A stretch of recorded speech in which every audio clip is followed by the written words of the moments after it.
Hello everyone शांति पाठशाला को मु आपण मानंकु स्वागत जनाउछि। आजिकार एही नुआ भिडियो रे आमे आलोचना करिबा नेताजी सुभाष चंद्र बोसଙ୍କ जयंती उपलक्षे एक हृदयस्पर्शी भाषण। भिडियोटी को आरंभ करिबा पूर्वरु चैनल को सब्सक्राइब करिनियंतु एवं बेल आइकन टी को प्रेस कर दियंतु। चलंतु आरंभ करिबा। मंचासीन सम्मान्य अतिथि पूज्य शिक्षक शिक्षयित्री मोर छोट बड़ भाई ओ भौणी माने तथा समस्त सभासदगण, आज हेउछि जानुआरी 23 तारिख नेताजी सुभाष चंद्र बोसଙ୍କର जन्म दिवस। एही नेताजी जयंती अवसରରେ ମୋତେ କିଛି କହିବାର ସୁଯୋଗ ମିଳିଥିବାରୁ ମୁଁ ନିଜକୁ ଧନ୍ୟ ମନେ କରୁଅଛି। ଐତିହାସିକ କଟକ ସହରର ଓଡ଼ିଆ ବଜାରରେ ପିତା ଜାନକୀନାଥ ବୋଷ ଓ ମାତା ପ୍ରଭାବତୀ ଦେବୀଙ୍କ ଗର୍ଭରୁ ନବମ ସନ୍ତାନ ଭାବରେ 1897 ମସିହା ଜାନୁଆରୀ 23 ତାରିଖରେ ସୁଭାଷ ବୋଷ ଜନ୍ମଗ୍ରହଣ କରିଥିଲେ। ପିଲାଟି ବେଳୁ ସେ ପିତୃମାତୃ ଭକ୍ତ ଥିଲେ। ତାଙ୍କର ପ୍ରାଥମିକ ଶିକ୍ଷା କଟକରେ ଥିବା ଏକ ମିଶନାରୀ ସ୍କୁଲରେ ଆରମ୍ଭ ହୋଇଥିଲା। 1909 ମସିହାରେ ତାଙ୍କ ବାପା କଟକ ରେଭେନ୍ସା କଲେଜିଏଟ ସ୍କୁଲରେ ତାଙ୍କ ନାମ ଲେଖାଇ ଦେଲେ। ସେ ଏଣ୍ଟ୍ରାନ୍ସ ପରୀକ୍ଷା ଦେଇ ଆସାମ, ବଙ୍ଗ, ବିହାର ଏବଂ ଓଡ଼ିଶା ମଧ୍ୟରେ ଦ୍ୱିତୀୟ ସ୍ଥାନ ଲାଭ କରି ଉତ୍ତୀର୍ଣ୍ଣ ହୋଇଥିଲେ। ଏହା ପରେ ସେ 1919 ମସିହାରେ କଲିକତା ସ୍କଟିଶ କଲେଜରୁ ଦର୍ଶନ ଶାସ୍ତ୍ରରେ ଅନର୍ସ ସହିତ ପ୍ରଥମ ଶ୍ରେଣୀରେ ଦ୍ୱିତୀୟ ସ୍ଥାନ ଲାଭ କରି ବିଏ ପରୀକ୍ଷାରେ ଉତ୍ତୀର୍ଣ୍ଣ ହୋଇଥିଲେ।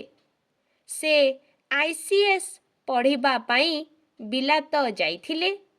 1920ରେ ସେ ଏହି ପରୀକ୍ଷାରେ ଚତୁର୍ଥ ସ୍ଥାନ ଅଧିକାର କଲେ।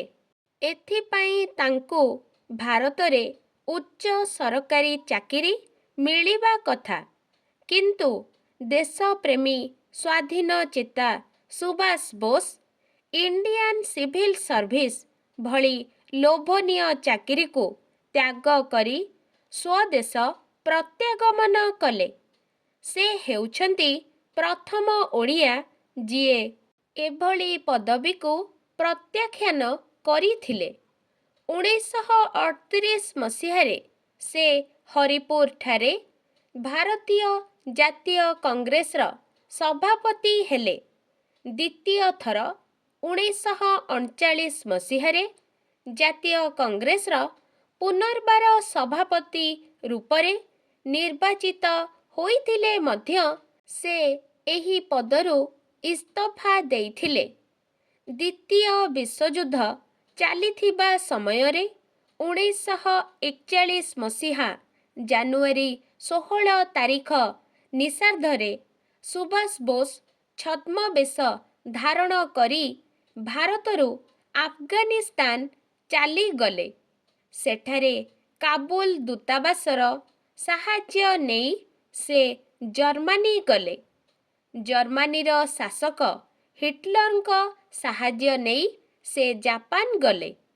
ଜାପାନ ସରକାରଙ୍କ ଅନୁମତି ନେଇ ସେଠାରେ ଥିବା ଭାରତୀୟ ବନ୍ଦୀମାନଙ୍କୁ ନେଇ ସେ ଆଜାଦ ହିନ୍ଦ ଫୌଜ ଗଠନ କରିଥିଲେ। ସେଠାରେ ସେ ଦିଲ୍ଲୀ ଚଲୋ ଡାକରା ଦେଇ ଭାରତ ଅଭିମୁଖେ ଯାତ୍ରା କଲେ।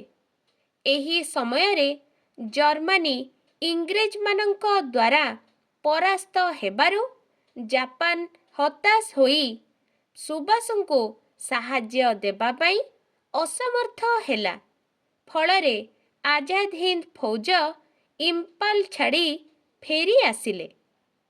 1945 ମସିହା ଅଗଷ୍ଟ 18 ତାରିଖରେ ସୁଭାଷ ବୋଷ ରୁଷ ଯିବା ପାଇଁ ସାଇଗନ୍ଠାରେ ଉଡ଼ାଜାହାଜରେ ବସିଲେ। ବଡ଼ ଦୁର୍ଭାଗ୍ୟର କଥା, ସେହି ବିମାନଟି ଦୁର୍ଘଟଣାଗ୍ରସ୍ତ ହୋଇଥିଲା। ବିମାନ ଭସ୍ମୀଭୂତ ହୋଇଗଲା। ମାତ୍ର ନେତାଜୀ ସୁଭାଷ ବୋଷ ମୃତ କି ଜୀବିତ ଆଜି ପର୍ଯ୍ୟନ୍ତ ଜଣାପଡ଼ିଲା ନାହିଁ। ସୁଭାଷ ବୋଷ ଥିଲେ ଉଗ୍ର ସ୍ୱାଧୀନଚେତା ଏବଂ ଦୁଃସାହସୀ ଦୁର୍ଜୟ ବୀର। ସେ କହୁଥିଲେ, ତୁମେ ମୋତେ ରକ୍ତ ଦିଅ, ମୁଁ ତୁମକୁ ସ୍ୱାଧୀନତା ଦେବି। ସ୍ୱାଧୀନତାର ଲକ୍ଷ୍ୟ ନେଇ ଜୀବନକୁ ଉତ୍ସର୍ଗ କରି ଦେଇଥିବା ସୁଭାଷଙ୍କୁ ଏ ଦେଶ କେବେ ଭୁଲି ପାରିବ ନାହିଁ। ଏତିକି କହି ମୁଁ ମୋର ବକ୍ତବ୍ୟ ଶେଷ କରୁଛି। ଆଜିକାର ଭିଡ଼ିଓଟି ଆପଣଙ୍କୁ କିପରି ଲାଗିଛି କମେଣ୍ଟ ମାଧ୍ୟମରେ ନିଶ୍ଚୟ ଜଣାଇବେ ଏବଂ ଲାଇକ୍, ସେୟାର, ସବସ୍କ୍ରାଇବ୍ କରିବାକୁ ଜମାରୁ ଭୁଲିବେନି। ଧନ୍ୟବାଦ।